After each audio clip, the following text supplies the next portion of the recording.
Is that right? Yeah. Dude, you've got to stop forgetting your t-shirts. I forgot my uniform, so but I've got stickers. It's folding up when you stop flexing. Can you just stay flexed for like the whole show, please? Thank you. Honestly. Oh. Right. Hey guys, it's the Goblin Gazette, or the news show, or whatever you want to call it. That was me waving. You told me to stay flexed. Say flexed but relaxed, you know. Hi. Tense but relaxed. Hey guys, you seen these one? No. It is the Nuclear Weekly News Show, and one day we'll have a decent intro which doesn't make us make an ass of ourselves. Well, but not yet. Worth watching. I was going to say, can we say that? No. Yes. Yes, arse. That's not like, you know, ASS. It's sophisticated. Yeah, well, that would be ASS. Ass. Anyway, Goblin News Show. Hi guys, how you doing? We're here again for another week, and we've got all sorts of things to talk to you about. Well, actually, we don't have much to talk to you about because people keep updating their games too slowly. Except, of course, for GW, who releases hundreds of things every damn week. So, we're going to launch straight in with that. Yeah, let's go for it. What is the newest thing that has come into the warehouse? The warehouse, Our lives today. Well, what is currently sitting in the warehouse, ready to go out for Saturday, is Shrek and the Boney Boys. What is that? Oh, sorry. Feast of Bones, or the Beast of Phones, either way. Okay. So, brand new army for Sigmar. The Ossiarch Bone Reapers look really cool, and I always like to call them the Bone Boys. They have some really cool colour schemes. They have some gorgeous sculpts in there. Absolutely fantastic. But the colour scheme, like the suggested ways of painting them. I'm not that bad at hobby that I say colour scheme instead of sculpt. there, Marker! Right, anyway, so Shrek and the Bone Boys.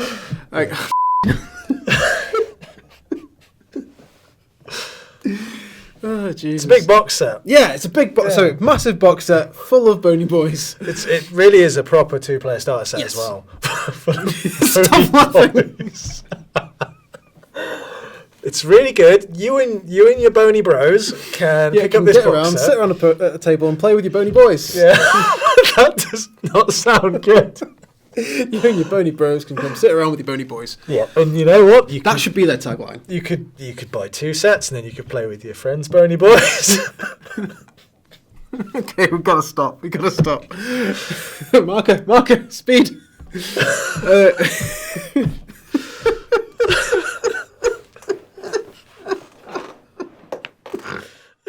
It's a really good. It's a true 2-player starter set because it contains the Sigmar book, the core book. It does contain the Bone Reapers book too, right? I believe it might be worth checking that. There'll be a pop up here that says if it does or not. That says if we're complete idiots. And it contains some really nice sculpts that can be painted in many colour schemes. Mm-hmm. So yeah, it's great. It's probably one of the coolest box sets in a long time. Sigmar gets some really. I think Sigmar gets some awesome sculpts. Yeah, Sigmar gets some fantastic sculpts. They get some of the best looking armies, and everything looks amazing in Sigmar. It has to be said. Yeah. There have been some problems with supply for this box set. We have to add as a caveat because it has been in very, very short supply. And if you didn't manage to get one, I am so sorry. From the bottom of our hearts, we are sorry. It was beyond our control how many are produced. It really is. We've had to disappoint a lot of people. But if you didn't manage to get hold of your pre-order, do not worry because everything that's in the box set will be available next week. Yeah, well, it does say on the back of the box set, or yes, on one of the announcements that was put out, that this will be your first chance to get a hold of the 2 new sculpts in the box, the 2 brand new little dudes. So that implies by the way that's written that they will be releasing more. So everything apart from the 2 heroes will be available next week from... all the Ogre stuff is already available. But all the Ossiarch Bone Reaper stuff, they have almost every single one of their units, which has currently been previewed, will be on for pre-order on Saturday, I believe. Okay. Again, caveat, if I'm wrong, I'm wrong. It happens. But there's also been all sorts of other stuff from GW. Yeah, there has. Like? Prompt. So you're the GW spot guy. All right. I guess I'll do my job. So we've got the Ogre team for Blood Bowl come in. They look awesome. So a bunch of ogres with a bunch of grots. Yeah, ogres throwing grots. Or noblins? Noblets? Well, they used to be. What are they called? They're Gretchens. called so they're called nobblers. No, nobblers? Or something like that. The ogres call their Gretchens something else. That's the point. But it comes with a bunch of... Yeah, they're there. That is the point. They are there in the box. It comes with a bunch of them and like 4 big old ogres. So you've got massive linebackers and you've got some little sneaky guys that can run up the field. It's a mix of quite a stunty team and a strong team. So it's quite similar to the Lizardman team. Right. But the Lizardman, I think, are a bit more balanced in that respect. Well, yeah, because teams are usually like stunty or... Yeah, pretty powerful, and that's kind of a weird mix of both. Yeah, so basically the Lizardman team and the Ogre team have different sort of players. So you got the big players, which is respectively the Ogres and the Saurus, and then you got these little ones, which are the Nobblers. I really need to find out what they're actually called, and the Skinks. Or the chameleon skinks, whatever. Yep. But so they've got. So it's a bit of a different way to play the game. And if you didn't like Lizardman, then there's the ogres for you. If you don't like the ogres, there's the Lizardman. And just Blood Bowl's an ace game. Yeah, Blood Bowl's fantastic. It's just very play fun. some Blood Bowl. What else is coming out from Warcry. New warband from Warcry. The Spire Tyrants. They look very similar to the beasts. They do look quite similar to the beasts, but I suppose you can only have so many naked barbarians before you start sharing sculpts. Very cool gore though. Yes. Like I'm a big and a chaos dwarf. Oh yeah. Which will be the first chaos dwarf model made in over 20 years. That's pretty cool. So that'd be awesome. Unless I'm forgetting something, in which case please do point me out in the comments. But also the chibi figures, they're so cute. Yeah. They're adorable. And they've been teased for a very long time. They have. They were teased months and months back. Warhammer Fest. I remember them being on show at Warhammer Fest. But from Spiel, it is Spiel, right? I'm saying it. Essen Spiel. Yeah. The Spiel. The Spielfest. The Spiel is. The Spiel is the first. But anyway, so they previewed them again at Spiel 19. And they still look adorable. They've got painted examples now, and they look really, really cute. That is cool. And I hope we can get hold of them at Goblin. So that's loads. They're branching out into loads of different areas now. Oh, yes. Which is cool. GW is just scattering the market with their shotgun tactics. Yeah, and doing relatively well. Oh, yeah. So. I hope they continue to. I love GW stuff. Then Kickstarter. Yeah, so there's a lot going on Kickstarter at the moment. Other companies use this a lot to get games off the ground. We particularly like companies that use it to then go to retail. It means they have a good plan, i.e. Mantic. Mantic games tend to kickstart a lot of the games and they go to retail, which is great. They're not just one-shot games. Yeah. But at the moment, well, it is the season of Kickstarter. Burrows and Badges, if you love just miniatures and figures, then... Or you miss the Redwall books. Yeah, or Farthingwood or anything like that. Then you can check out the Kickstarter by Michael from Burrows and Badges. He's released 17 or 18 new sculpts in the theme of great and small. So all creatures great and small. So it's ranging from mice and moles up to a hoofing big bulldog and a massive raptor kite thing. The flying bird. Raptor kite thing, flying bird. So that's pretty cool. Then we've got it's over Christmas is the time to be bringing the family around and forcing them to run dungeons with you, which is why Infinity have brought out their dungeon crawler. Oh, yes. Do you know much about this? There's not many people who know much about this. All we really know about Infinity Defiance so far is that it's a dungeon crawler. So in a similar sort of vein to things like Dungeon Saga, or what's the sci-fi version called from Star Saga. Star Saga, Dungeon Saga. That's what they did there. But Infinity Defiance, which looks interesting. So I think they've got a bunch of new sculpts in the box, which will be really cool. They do. And a bunch of tokens. 400 tokens. Something like that. I must admit, I'm questioning their marketing decision to make the fact that they're making so many tokens their tagline. That sounds like an absolute table filler. Having worked in Kickstarters before, marketing and stuff, I know that tabletop companies like to boast about the number of components within their game. And some people see that as like, hey, this is cool. Like everyone who talks about there are certain games that people talk about, and it's just like, there's so many components, if that's a good thing. Just more things to paint. Yeah, which is not even when they're tokens. Even the pre-printed tokens, you just pop everything out, which, to be fair, is really therapeutic. I love popping things out of card sheets. But more is not always better with tabletop games. Yeah, and Infinity are known for making things a little bit overcomplicated, perhaps. Now, again, the caveat, I love the Infinity game. I think it's really cool. It's dead cinematic. The universe and everything is and the universe is lovely. cool. But if you like things a bit more simple, then our friends at Mantic are very good at creating very simple, very enjoyable games, and they also have a dungeon crawling Kickstarter. Yeah, they do. I think these things all came on Monday. It might have been all at the same time. It was like a day or two ago. Yeah. So League of Infamy plays the bad guys, and this is from the guys who did like Hellboy. Yeah. Which is a fab game, really enjoyable game, and a couple of other things with Mantic as well, I believe, which has not quite as many components, but it looks really good. Yeah, no, the Mantic stuff is really fantastic. It's much better time waster than anything that's sort of like takes forever to set up. Yeah. Mantic stuff, they always make fantastic stuff. We love Mantic. The models are great. It's cheap. It's fun. It's really cool. The sculpts are good now. The sculpts are good. They're just They're getting getting better and better. and they are really getting better. The new Shadows of the North stuff for Kings of War, not Kingdom Under Fire. That's a completely different game. Kings of War look amazing. Absolutely amazing. The new Northern Alliance stuff and the Night Stalkers. We got it right this time. Yeah. But we're not allowed to have favourites. Anyway, we are independent. I would really love to do some more Infinity stuff. I'd like to play both of those games. Yeah, I really want to play both of them. Aristair is up there on my list. I really enjoy those games. Oh, yeah. So yeah, we're not allowed to be biased in any way, but I think the League of Infamy looks really good. Yeah, League of Infamy. Check it out. Check out Infinity Defiance. Check out League of Infamy. And if you can't decide them, buy them both because they both look awesome. You'll have just tokens for days, and you'll never need another token for anything. Tokens forever. Outside of that, I've not really been paying too much attention to Kickstarter. I've kickstarted a few things this last couple of weeks, mostly books actually. Yeah, I still have never kickstarted a single thing. I do like Kickstarter. It's quite good. I'm famously untrustworthy when it comes to Kickstarter. Oh, you can't trust any of them really, but unless it's a reputable company. Unless it's Mantic or Corvus Belli, we like those guys. I was looking through my Kickstarter the other day, and I had things I'd kickstarted in 2014 that have not delivered yet. Yeah, but they still do the odd update. Yeah. But that aside, other cool thing that's coming along is this year's D&D survey. Yes. And we also forgot to talk about the Flavour Wars global campaign again. Well, never mind. Tell us about the Flame of War campaign.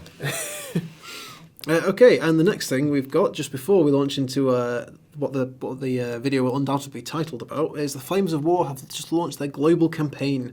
So it's a D-Day themed global campaign. I love global campaigns. They are really cool, get you involved with the entire community around the world. I'm still wearing my Fate of Konor wristband from, God, when was that? That was before even 8th edition launched. It's a long time ago. Flames of War, so that is Gale Force 9. Battlefront have just launched their site for it. And I'm going to forget the name of it, so I'm going to check it on my phone to make sure I don't mispronounce it. And while you do that, I'll see what missed call I just heard. dday.warconsole.com. So if you go on there, you can input your games, see where the campaign's at, and you can play along with them in the campaign with everybody else around the world, and that's super cool. Yeah. But we are going to talk about the title of the video. Every year, Wizards of the Coast put out their D&D survey because they listen to the community and what they're doing, and I assume that helps them with rule writing and new releases and new campaign releases. Absolutely. Right? So it just gives you a chance to do some feedback for the Dungeons and Dragons crew. Tell them what you liked, what you didn't like, and how they can improve the game, because they do listen, and this is a chance to get your voice heard and to tell them exactly what you think about D&D 5th edition. So we're just going to go through and have a bit of a mess around with the survey and talk through a bit of it because it's cool and interesting. There's quite a few questions. It says it takes up to 25 minutes. We'll try and go as quick as we can and just have a chat. So which D&D campaign settings do you prefer? You can choose up to 3. Up to 3? Yeah. That's not enough. Homebrew is one of them, which is a bit of a cop-out. Most homebrews are set in these anyway, right? So you've got Birthright, Dark Sun, Dragonlance, Eberron, Forgotten Realms, Greyhawk, Homebrew, Planescape, Ravenloft, Spelljammer, Tal'Darai, Critical Role, of course. Other, I don't have any preference. So we're going to click on Homebrew. Yeah, okay. Actually, no, these are our answers. You can't copy our answers. Don't copy our homework. No, because I like making my own campaigns. Oh, okay. I usually set my own stuff. I mean, the Critical Role stuff, that's also their own, world that old Matt. Would you like to put that in? I put Forgotten Realms. Yeah, Forgotten Realms is a good one. Dark Sun. Dark Sun's cool. Yeah. Because it's creepy and awesome, and it involves cannibal halflings, which is awesome. Why would you not like that? And you can always buy some little halfling miniatures. Exactly. From Have them eat TT people. Combat. Okay, what's your favourite D&D? Oh, so it's stored our... Oh no, what's your favourite D&D campaign setting? We just asked us that. Different. Okay. I like homebrews. Oh look, it's given us a... Dark Sun, Forgotten Oh, now it lets us choose just one of them. Yeah. Oh. Okay, well, we'll go homebrew because that can really just contain anything. Basically anything else that they haven't written Yeah. themselves. Well, you can homebrew within, other, if you want. Sam as a purist doesn't like that. Oh, just read the next question. What are your favourite character classes? I can't pick that. Yeah, you can. Druid. There you That's go. objectively the wrong answer. Monk? Barbarian and Sorcerer are objectively the best classes. Really? Yes. I think a lot of people would go Warlock. Yeah, well... Rogue is the easiest. Never play with... I did a campaign once, like a really quick one-shot with a group of strangers, and they all chose to play rogues. It's because so you can brood in the corner. And I was like, well, this isn't going to be very fun. It's just funny, because last time I played something like that, everyone was a barbarian. I was like, yeah, this is the best party ever. I played a were-tiger last time. Oh, yeah. Yeah, it was pretty I'm good. pretty sure I've played a campaign with a were-tiger. That nobody knows, that nobody knew was a were-tiger. So I had to keep making up reasons as to why I was so absent in combat. So we've got Barbarian, Druid and Sorcerer. Are we happy with that? Yeah, definitely. I got to choose But one. stop copying our answers. Yeah. Come on, people. What are your favourite races? Again, that's far too many options there. Well, Kobold, definitely. But that's not on there. What options have we got? We've got Arkakura? What are they called? The bird people. Arakoa, that's the Warcraft way of saying it. Arakoa. Azamar. Arakakora. Arakakora. That's the one, Arakakora. Azamar, Changeling, Dragonborn, Drow, Dwarf, Eldar, Elf. Tiefling. Everyone likes a Tiefling. Gensei, or Genzai. Gnome. Goblins Goblin. and Dwarves. Everyone loves goblins. Goliath, Half-Elf, Half-Orc, Halfling, Human, What? Tiefling, Warforged. Did we want to choose Bird Person? No, we don't. Okay, I've chosen Dwarf. Warforged. Drow is pretty cool. Warforged are awesome. Drow? The They're elves. fun to play as, though. If you're going to play as an elf, you should be a Drow. Yeah. That Can't should be a really lesson to argue. everybody. If you're going to play an elf, play a drow. Have you ever played Dungeons & Dragons tabletop RPG? Played with pencil, but well, I guess yes. I would assume so, since that's what this is about. Unless, How unless would it you- isn't about this, and we've completely Well, I guess gone you for the could, wrong thing. if you played like some of the PC games and stuff. Well, yeah, I there's the suppose. D&D Online. So yeah. Next! Next. Oh, what Which of the year? following Oh, this is editions have you cool. played? Hey, we've got that upstairs. Yeah. Yeah. That is the original. Do you know what we've got D&D, over there? AD&D. Hold on, I think. Well, I've played from 2nd edition onwards. Actually, I started on 3rd, and I had a go at 2nd. I didn't touch 4th, because 4th.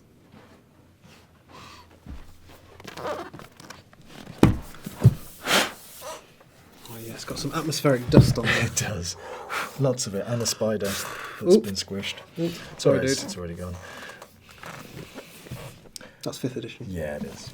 But it's a very, very nice 5th edition. Yeah, so for a while I we were lost my selling stick. the gorgeous collector's edition versions of the Player's Handbook, and if you didn't get hold of this, I'm sorry, but we're just going to show it off because it's awesome. Because we have this one final copy, which is that the DM screen? It is, yeah. I was just looking at it. Yeah, it's just pretty. It is pretty. We haven't really used This this is one. ours. Um, I mean, we should do some D&D. Would you like us to do some D&D? we have a whole queue of games to be playing, like as well as the RPG versions of, Yeah, which are basically there's so much we got to play. branches off. But D&D, I'd love to do a D&D campaign with the rest of the guys.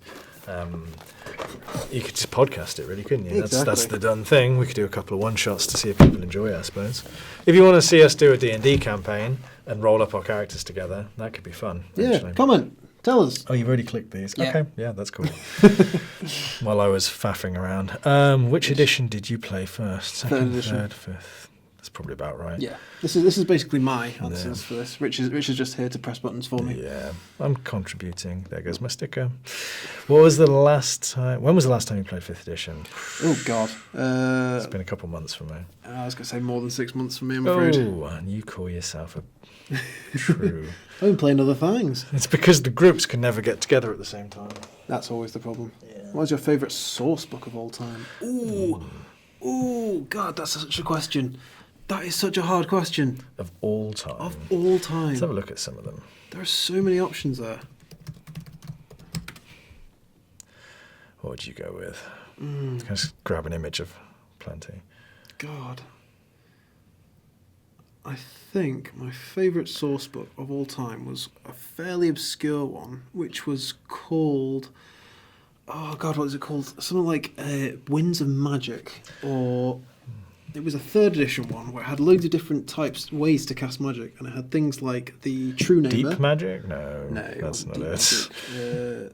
Fortune Winds. The Winds of Magic, yeah, that's what it's called. Fancy Roleplay. That's Warhammer Fancy Roleplay. No, it wasn't. It's not that. That's definitely a different thing. Yeah. But it had the True Name Mages in, I think it was for a Pathfinder actually, so I'm probably going right off the wrong track. Probably. It's like, D&D, ugh. No. Right, no, I can't remember what it was called, but that was actually a Pathfinder one, so I'm going to shut up with that one. Oh, well. My favourite D&D one, though, I do love a bit of Spelljammer. Sort of like Starfinder before Starfinder was Starfinder. Right. And Curse of Strahd is always fun. Being vampires and werewolves and things. There's so many. Magic Item Compendium. God, there's so many. It's an odd question because... Yeah, I'm trying to remember which what ones I've actually played, because we used to just mix up books and find bits and pieces and just throw them into the game. Well, make everything horrendously unbalanced. I'm going to go with... I like anything that allows you to play Curse of Strahd.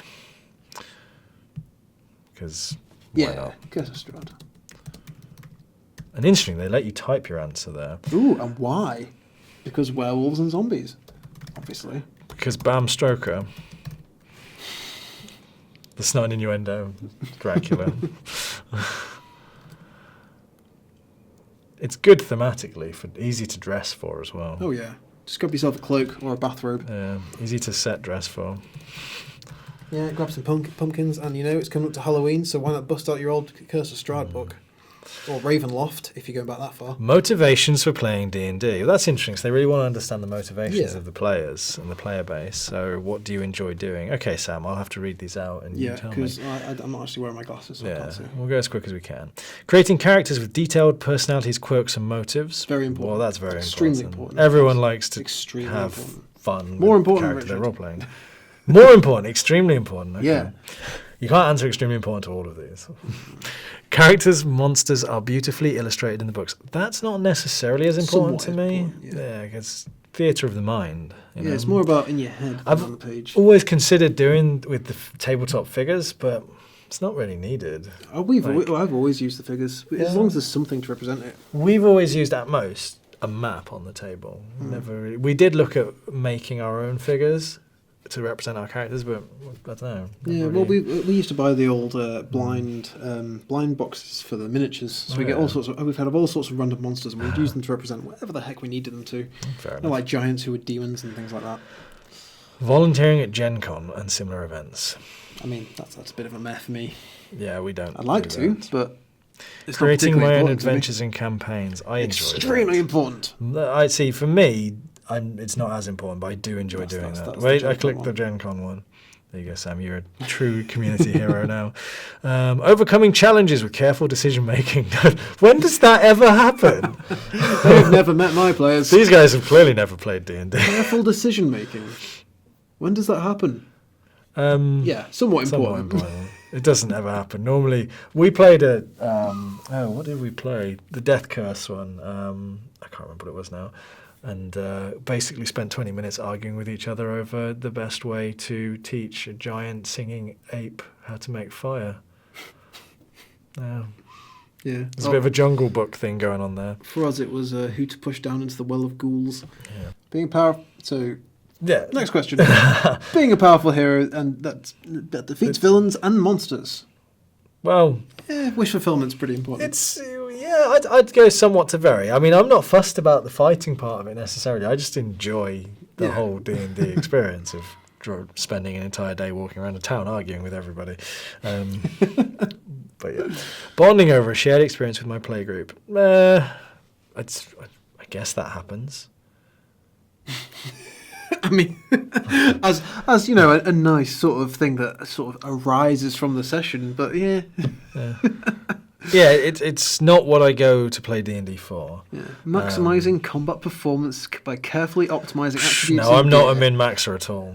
I'm looking at my brother for this one, and I'm going to raise my eyebrows and know exactly what he would answer if he was doing this question. Very for me, important. not very important. I don't like doing stuff like that. It's more about the story for me. I like to know about the characters and the story and how you cast your magic rather than how powerful it is. Yeah, I mean, like, for me, it would be about seeking out some really good gear as part of the story, not necessarily like min-maxing my character or whatnot. Using miniatures in D&D gameplay. So you said that's always part of yours. Yeah, well, we've always sort of used maps and grid maps specifically for our game because everything's specifically measured in 5 foot increments. So it made sense to grab a board and then we can get really beardy about how exactly we cast our spells and do our movement and stuff.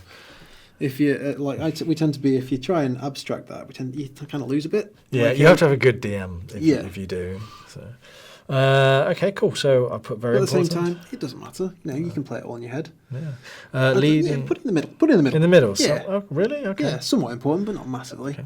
Leading the group during gameplay. Leading the group during gameplay. Is that for people who want to be the party face? I guess. People who just it has to go their way. Yeah. They're very talkative types. Somewhat, because I usually play with people who are just stupid. as does everybody, right? Page 203, so we're nearly done. Okay. That's only just the motivations, though. Well, see, it's only says 14%. Oh, wow, we might have to not do this whole thing. Yeah. So if you're hoping to watch us do the whole thing, we're sorry. Yeah. But this is going to take a while in a good way. So this is pretty cool because so we've got more motivations for playing, which is like they're finding out what people enjoy about the game. So I'm guessing they can tailor to that. I'm going to have a look at some of the later pages. I'm sorry, Sam. We haven't ticked them all. More motivations to do with helping out, community interaction. So how the game is played. It looks like so. Then it's questions of how were you introduced to D&D? How long after your introduction to D&D did you play your first tabletop D&D game? How long after your introduction to D&D did you purchase your book? A lot of people I know have never there's always one person in the group who buys everything. And then there's usually nobody else bothers. Yeah, they just ask for photocopies. What was the first tabletop D&D product you ever owned? So this is like miniatures, the handbook. It's all quite interesting stuff. Which first 5th edition specifically did you own? It's not letting us unless we start providing answers. Yeah, it's telling us to stop being freeloaders and to keep going. So we'll leave that there. You go and check the link out to the D&D. I think we're gonna sit around and have some fun with this. Yeah. You guys go yourself. We'll put a link in the description for the D&D survey because, like I said, it's so important that companies like Wizards hear your voice. And you get to say what it is you like about you have a company that actually cares about what you have to say for once. So go and do it. Yeah, no, absolutely. And who knows? Even if and